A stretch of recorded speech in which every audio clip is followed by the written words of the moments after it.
On a cold November morning in Jeffersonville, a quiet town in rural Indiana, the sun was still unsuccessfully trying to break through the thick clouds. The town seemed suspended in time, as if winter were beginning to dominate the days. The streets, where people hurried to their appointments, were calm, and the sound of the wind dragging dry leaves across the sidewalks was the only noise to be heard. At 27 Oak Street, the red brick house was silent, except for the laughter of two little twin girls. Abigail and Eleanor, with their bright eyes and curly hair, were playing in the yard, their laughter echoing through the cold air. They were having fun with a rope toy, swaying in the wind, indifferent to the low temperature. The bond between the two was evident. They were always together, in sync, protecting one another, as if the world around them mattered less than the strength of their bond. Inside the house, however, something was beginning to break slowly. Helen, the girl's mother, watched from the living room window, unsure of how to feel. There was something in her gaze, a discomfort she tried to hide, but couldn't. She loved her daughters, loved them deeply, but at the same time, she felt pressure, something undefined and unsettling, like a shadow hovering over their home. It was something she never mentioned to Richard, her husband, but it was always there, deep in her thoughts. "Have you noticed how they play?" Richard asked one afternoon while stirring his coffee in the kitchen, staring at the cup with a distant look. His voice was low, as if fearing someone might overhear his words. "It's like they're in another world, like they already know what others think of them." Helen didn't respond right away. She knew something was happening, but didn't want to think about it. "They're just kids, Richard," she said at last, trying to push away the troubling thoughts. "Let them grow in peace." What they didn't know was that peace was starting to break. What was invisible to the family was beginning to form over time, with the twins growing in an environment that seemed, at first glance, welcoming, but was slowly becoming more confining and full of uncertainties.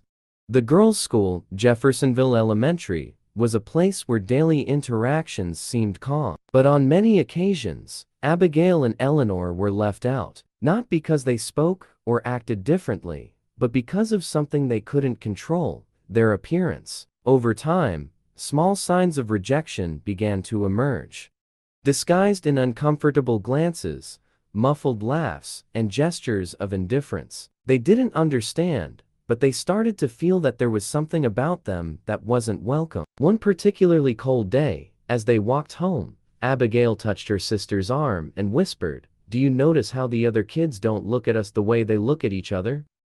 "I don't know, El, but I think they don't like us." Eleanor, as always, seemed more introspective, but she didn't deny what her sister was saying. "I don't know, Abby. I just wish people were nicer." At home, the twins felt safe. The house was the only place where they could be themselves, without worrying about what others thought.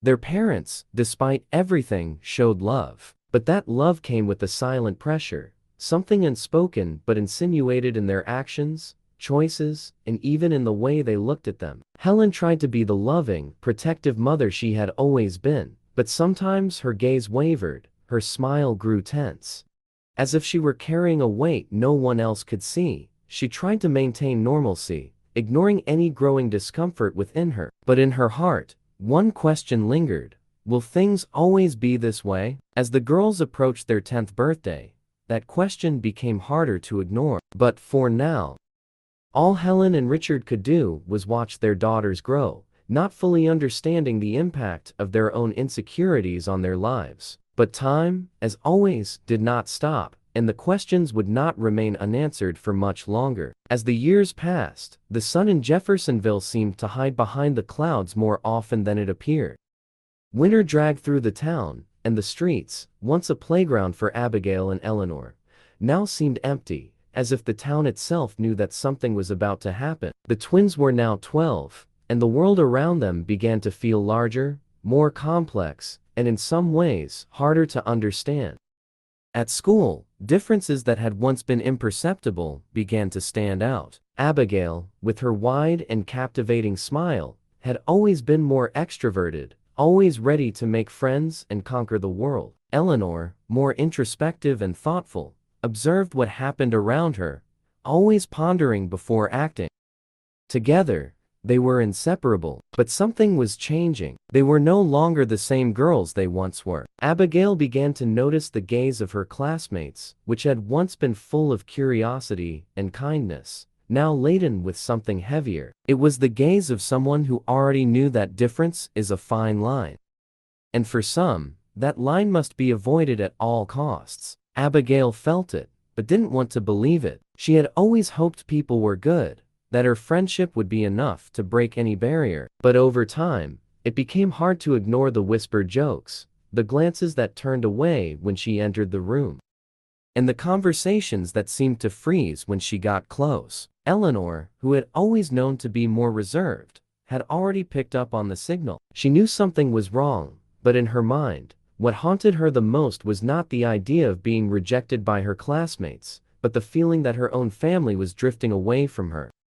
The change was subtle, but it was there. Her father, Richard, who had always been the protector, now seemed less interested in talks about her school days, and her mother, Helen, was becoming more distant. She didn't speak much about it, but Eleanor felt that her mother looked at her differently. It was as if she and Abigail had become an unpleasant reminder to their parents.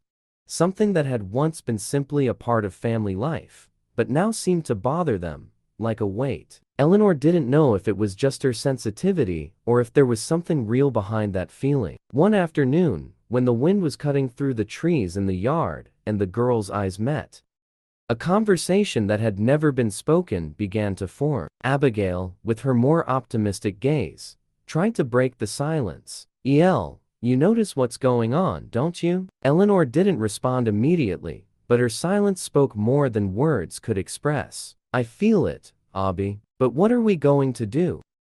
We can't change the way people are."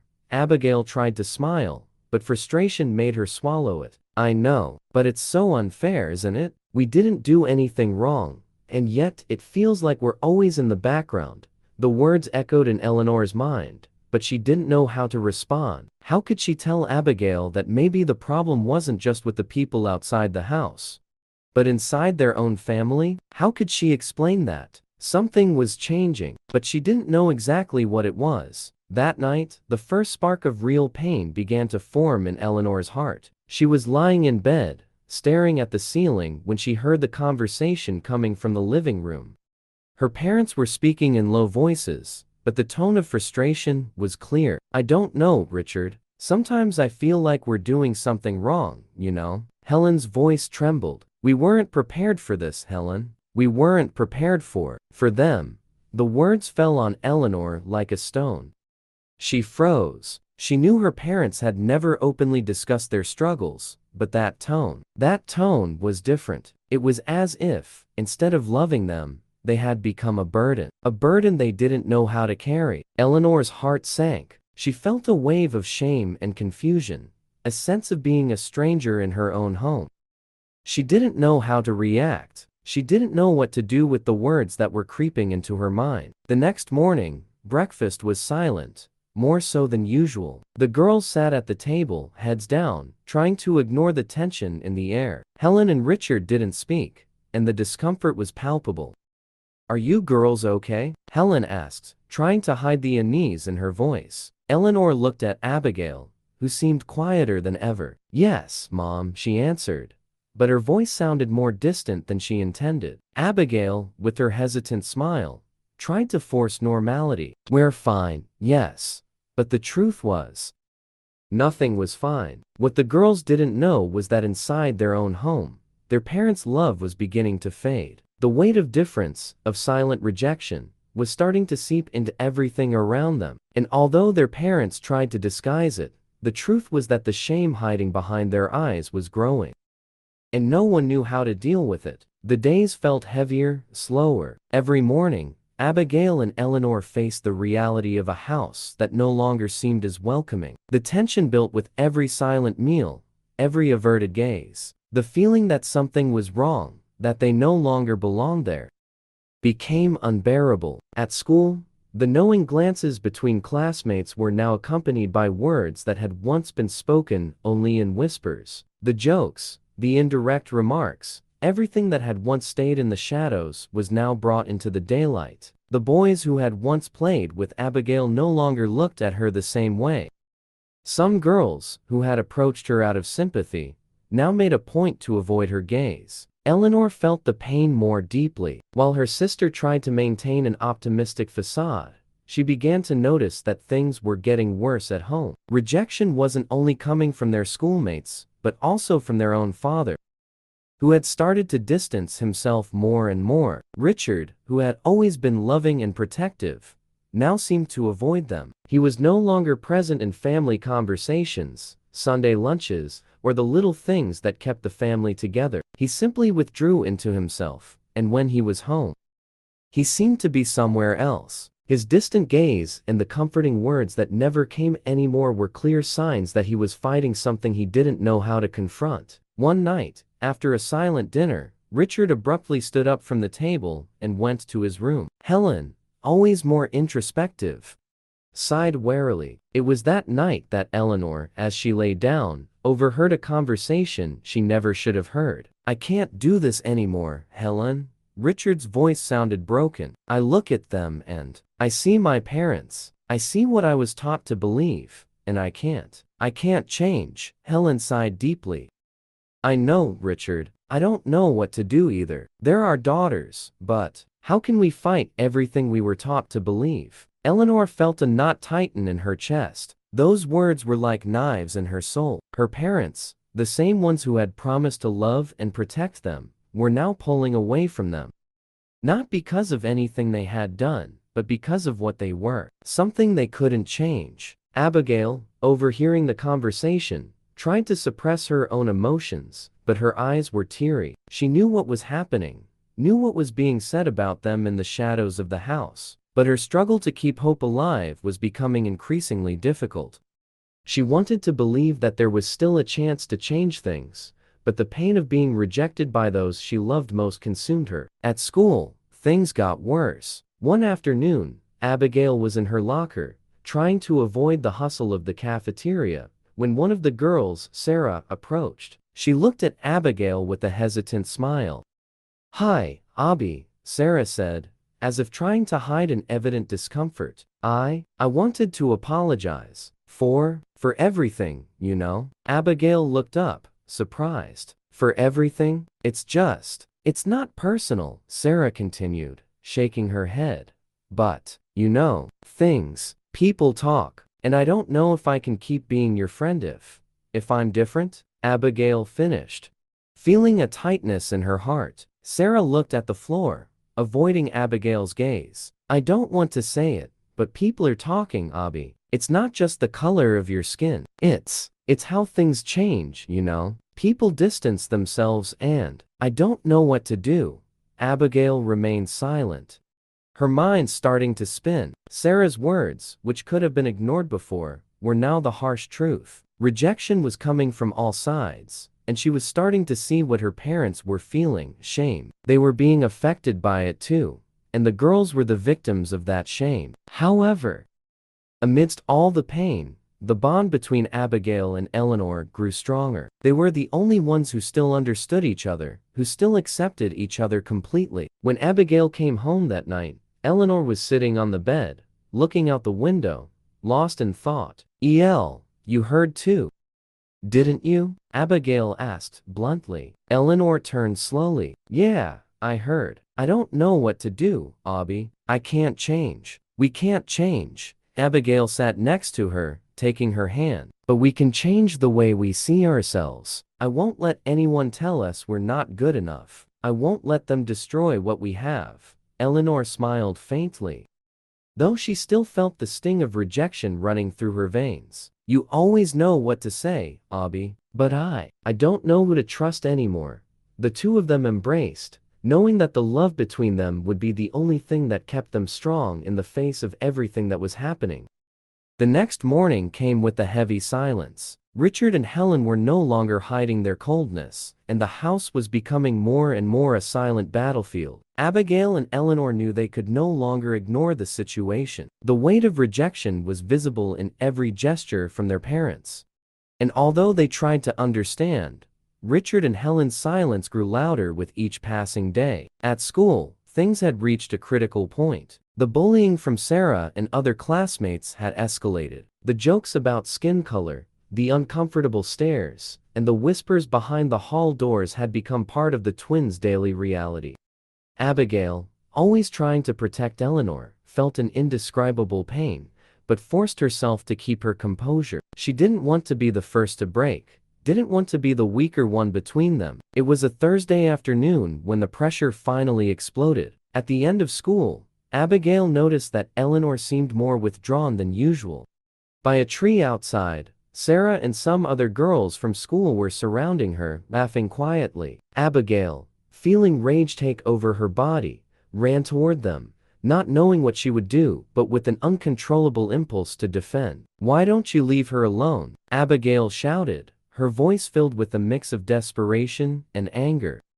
Sarah stepped back, surprised by Abigail's sudden outburst. "Calm down, Abby. We were just talking." Sarah tried to justify herself, but it wasn't convincing. The discomfort was palpable in the air. "Talking? About what?" "About how she's different from you. About what we are. About what our parents taught us to be." Abigail couldn't control the words. They came out in a quick, anguished flow. "Abby, that's not it. We don't want to fight.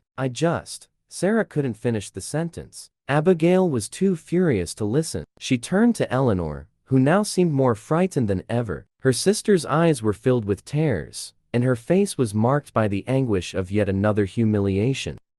"I can't take it anymore," Eleanor whispered, almost as a murmur. "I just want everything to end."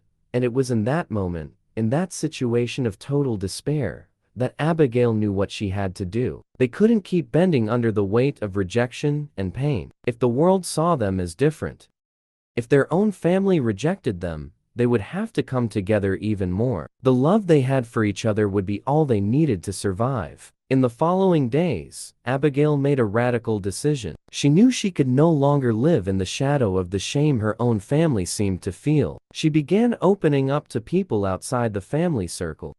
She found support in some teachers, who, although stunned by the situation, were willing to listen and help. And more importantly, she started building a new support network. People who, in some way, had also faced rejection or discrimination, and who were willing to show them the value they had. At home, the tension continued. Richard, in his internal struggle, could no longer look Abigail and Eleanor in the eye. He withdrew physically and emotionally, locking himself in his office for hours on end, avoiding any deep conversations. Helen, on the other hand, was on the verge of collapse. She knew the girls were suffering, but her own shame and guilt prevented her from acting. She found herself lost, not knowing how to deal with her own ingrained prejudices that she was now confronting. Abigail knew she couldn't wait any longer. One day, after school, she asked Helen to sit with her and Eleanor. The atmosphere in the living room was thick with tension.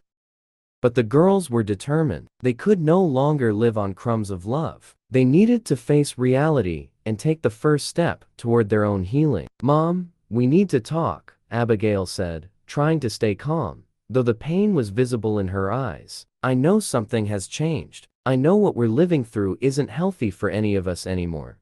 Helen looked at the girls, unsure of how to respond. Guilt overtook her, but she couldn't look away, knowing it was time to confront her daughters. I don't know how to deal with all of this," Helen said, her voice trembling. "I know we have to change, but I don't know how to do that. And your father, he can't accept it."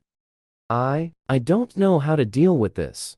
Eleanor, who had once felt powerless, now felt stronger. She looked directly into her mother's eyes and said, with a firmness she had never known she had, "Mom, we know what's going on. We don't need your shame. We need your support. Here is the translation of your text into English. We just want to be loved, but we need you to look at us with the same eyes you've always looked at others with." The room fell silent. Eleanor's words seemed to weigh more than any angry shout. The girls were giving their all. They were willing to take the final step for the truth to come to light. "I don't know how, but I'm trying, girls," Helen finally said, her voice broken but sincere. "I know we hurt you, but please, give me a chance. I'll try. From that moment on, the girls knew the journey would be difficult. They knew that their parents' love and acceptance wouldn't come overnight. But that conversation was a turning point. They were beginning to build something new, something stronger. And no matter what happened, they knew they were in it together. Time was not an easy ally. The weeks following the conversation with Helen were filled with ups and downs. The tension between the girls and their parents persisted. But something started to change in subtle ways. Richard, though still unable to fully open up, made small gestures. He bought flowers for the dinner table, tried to start conversations without mentioning Abigail and Eleanor's skin color, something that had seemed unthinkable before. But the gestures were timid, almost as if he feared any word might break the fragile bridge that was beginning to form. Helen, on the other hand, was more present. She started to understand that overcoming the prejudices she had carried for so long wouldn't be simple. The shame she felt about her daughter's skin color wouldn't disappear immediately.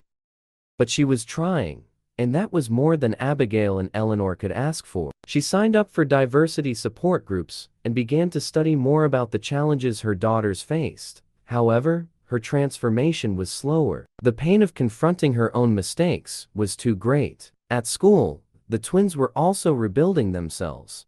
The bullying didn't disappear overnight, but Abigail and Eleanor were learning to respond differently. They found strength in one another, and that made them more resilient. The support of some teachers, like Mrs. Green, who had always been by their side, became a solid foundation. She started defending them in meetings with the school administration, asking for stricter measures against the bullies. Abigail, with her quiet strength, was becoming more of a natural leader. She helped other students who faced discrimination, always with a sincere smile, though the pain of everything she had been through was still present. She knew her fight was bigger than herself. Not just for her, but for the other children who didn't fit the stereotype society wanted to impose. Eleanor, for her part, began to find her own voice. She opened up more to her friends and even started to share her story more openly. That was when she met Lisa, a classmate who also faced family difficulties, but with a different perspective. Lisa was a white girl, the daughter of immigrants, and her story was marked by struggles against exclusion in her own family. Together, Abigail, Eleanor, and Lisa formed an unlikely trio of support, being there for each other in moments of pain and doubt. The support from the school and the gradual change at home began to make a difference.